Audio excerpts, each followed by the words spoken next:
അതെ, മരണം വരെ ഇവിടെ കിടക്കാൻ തീരുമാനിച്ചാൽ ഞാൻ വന്നത്. ഇന്ന് 6 ദിവസം കൊണ്ട് ഞാൻ ഇവിടെ ഉണ്ട്. ഞാൻ രാവും പകലും ഇവിടെ ഉണ്ട്. ഞാൻ വളരെ വിഷമമാണ്. കോവിഡ് സമയത്ത് ഞങ്ങൾ കഷ്ടപ്പെട്ടതുപോലെ ഒരു തൊഴിലാളികളും കഷ്ടപ്പെട്ടില്ല. രാപ്പകലില്ലാതെ അധ്വാനിച്ചവരാ ഞങ്ങൾ ജനങ്ങൾക്ക് വേണ്ടി.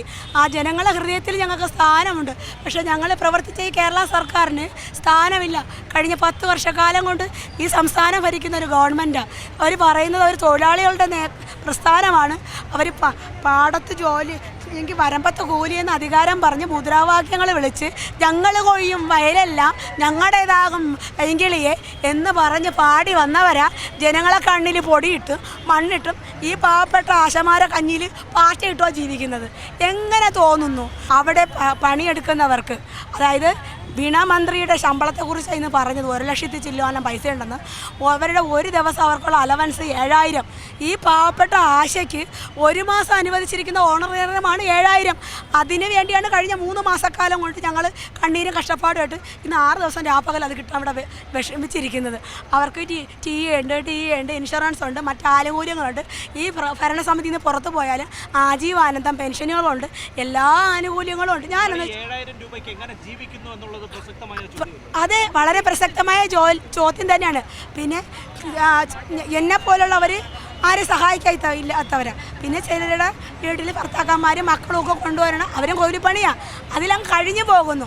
പക്ഷേ തൊഴിലെടുക്കുന്ന ഒരാൾക്ക് മാന്യമായ ഒരു വേതനം നൽകാൻ ഈ ഇന്ത്യൻ നമ്മുടെ ജനാധിപത്യ സംസ്കാരത്തിൽ ട്രേഡ് യൂണിയനുകൾക്ക് തന്നെ ഒരു നിയമമില്ലേ? ഒരു തൊഴിലാളിക്ക് ഇത്ര രൂപ മിനിമം ഞാൻ ശരിക്കും പറഞ്ഞാൽ 12 വർഷക്കാലം കൊണ്ട് ഞാൻ ഈ പ്രസ്ഥാനത്തോടുണ്ട്, ആരോഗ്യ പ്രസ്ഥാനത്തോടുണ്ട്. ഞാൻ കുടുംബശ്രീ പ്രവർത്തിക്കുമ്പോഴൊക്കെയും മന്തിൻ്റെ ഗുളിക കൊടുക്കാനും കുട്ടികൾക്ക് പൾസ് പോളിയോയുടെ ആ പരിപാടിക്കൊക്കെ പോവാറുണ്ട്. എന്ത് വിളിച്ചാലും പോകും. സിസ്റ്റർ വന്ന് വിളിക്കും. നമ്മൾ കുടുംബശ്രീക്കാരും കൂടെ സഹകരിച്ചാലേ ഇങ്ങനെയുള്ളതൊക്കെ മുന്നോട്ട് കൊണ്ടുപോകണം. ഇവിടെ ഞാൻ വളരെ പ്രതിഷേധവും വിഷമവും ഉണ്ട്. ഞാൻ ചോദിക്കുക, ഇവരോട് യാചിച്ചാൽ എൻ്റെ ശബ്ദം പോയത്. ഇവരൊരു സ്ത്രീയാണോ?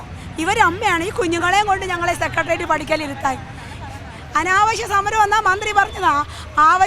എന്ത് അനാവശ്യമാണ് ബ്രദറെ? എന്ത് അനാവശ്യമാണ് ആശയ്ക്കുള്ളത്? നമ്മൾ ജോലി ചെയ്തതിൻ്റെ കൂലി ചോദിച്ചതാണോ അനാവശ്യം? അതാണോ ഇവർക്കുള്ള അനാവശ്യം? നമ്മളിവരെ വഴി തടഞ്ഞില്ല, കരിങ്കോടി കാണിച്ചില്ല, ഞങ്ങൾ അടിയുണ്ടാക്കിയില്ല. ഞങ്ങൾ പട്ടിണി കഞ്ഞിയും വെച്ച് ഞങ്ങൾ മുദ്രാവാക്യവും വിളിച്ച് ഇന്ന് 3-4 ദിവസം കൊണ്ട് ഒരു സമയമാകുമ്പോൾ ഇവർ 4-5 ലൈറ്റുകളും അണച്ചു കളയും. എന്നിട്ട് തോക്കും പിടിച്ച് പോലീസിനെ നിർത്തും. ഞങ്ങളെന്താ നക്സലൈറ്റുകളാണോ? അത് പറയൂ, പൊതുസമൂഹം പറയട്ടെ. ഞങ്ങൾ നക്സലൈറ്റാണോ തോക്കും വെച്ചുകൊണ്ട് ഞങ്ങൾ ഈ വണ്ടിയുടെ സൗണ്ടും ഒക്കെ കേട്ടെ ഒന്ന് ഞെട്ടിയോളം നോക്കുമ്പോൾ തോക്കാണ് തലേക്ക് കാണുന്നത്. ഞങ്ങൾ നക്സലൈറ്റ് മാവോയിസ്റ്റുകളൊന്നും അല്ല.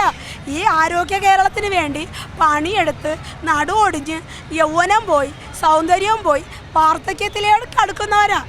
അപ്പോൾ പരിഗണിക്കണ്ടേ? ഞങ്ങളെ തീർച്ചയായും പരിഗണിക്കണ്ടേ? ഞങ്ങളെ പരിഗണിച്ചെങ്കിൽ